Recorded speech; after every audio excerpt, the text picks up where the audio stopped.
सुनील सिंह जी, जवाब सीधे। पहले तो होता था, 1971 से परंपरा टूटी। अब बीजेपी अगर कुछ भी अच्छा करेगी देश के हित में तो उसका विरोध किया जाएगा। भारतीय जनता पार्टी के नेता यही बोल रहे हैं।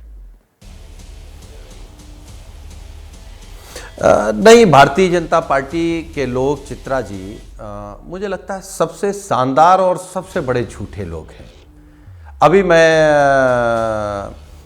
मुख्तार साहब को सुन रहा था, उन्होंने कहा कि हमारी जो प्राथमिकताएं थी, हम तो आपके कार्यक्रम में बीजेपी की प्राथमिकताएं जानना चाहते हैं कि आपकी प्राथमिकताओं में देश की सीमाएं थीं, क्या वो सुरक्षित रख पाए आप?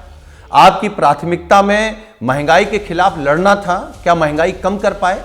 आपकी प्राथमिकता में बेटियों की सुरक्षा थी, एजुकेशन थी, क्या बेटियों को सुरक्षा दे पाए आप?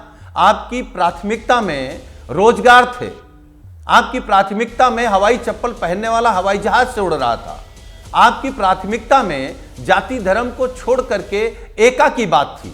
आपने तो पूरे देश को झोंक दिया हिंदू मुसलमान में, आपने पूरे देश को बेचने का काम कर दिया अपने सहयोगी और अपने मित्र अडानी को। देखिए, समाजवादी पार्टी इस बिल के खिलाफ है और समाजवादी पार्टी आज से नहीं खिलाफ है। हम लोग डॉक्टर लोहिया के बताए रास्ते पर चल रहे हैं। डॉक्टर लोहिया ने कब कहा था, अगर सड़कें सुनी हो जाएंगी तो संसद आवारा हो जाएगी? भारतीय जनता पार्टी अभी नहीं समझा पा रही।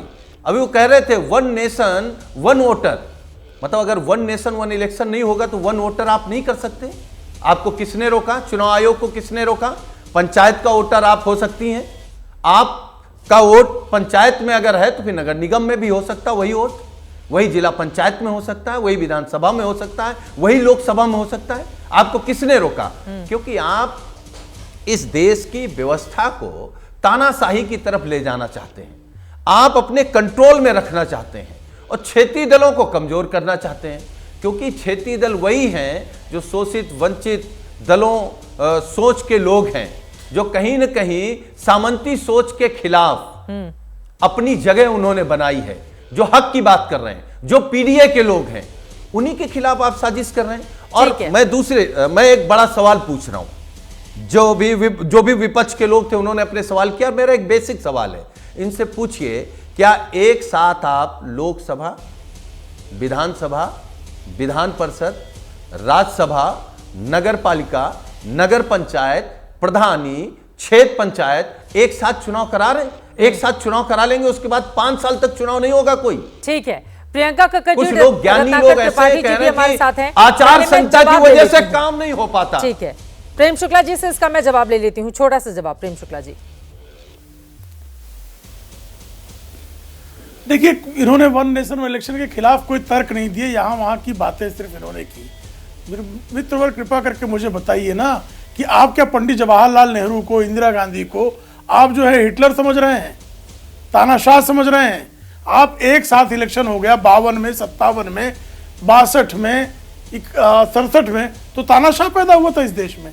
क्या तर्क आप दे रहे हैं भाई? और अगर एक सूची बन जाएगी तो उसमें क्या आपत्ति क्या है? लोकसभा, विधानसभा और स्थानीय निकाय के चुनाव का एक मतदाता सूची बनने में क्या आपत्ति है? और विधान परिषद के चुनाव और राज्यसभा के चुनाव विधानसभाओं के चुनाव के साथ हो सकते हैं। ये विशुद्ध रूप से जो है शेख चिल्ली वाला प्रश्न है, क्योंकि विधान परिषद में अधिकांश लोग जो है वो चुनकर विधानसभाओं से ही आते हैं। राज्यसभा में भी अधिकांश सदस्य जो है वो विधानसभाओं से चुन के आएंगे। तो जब तक विधानसभाएं नहीं गठित होंगी तब आप राज्यसभा और विधान परिषद के चुनाव कैसे कर लेंगे? तो आप तो विधान परिषद के माननीय सदस्य रहे हैं भाई, सुनील भाई, तो काहे इतना भ्रम आप पाल रहे हैं?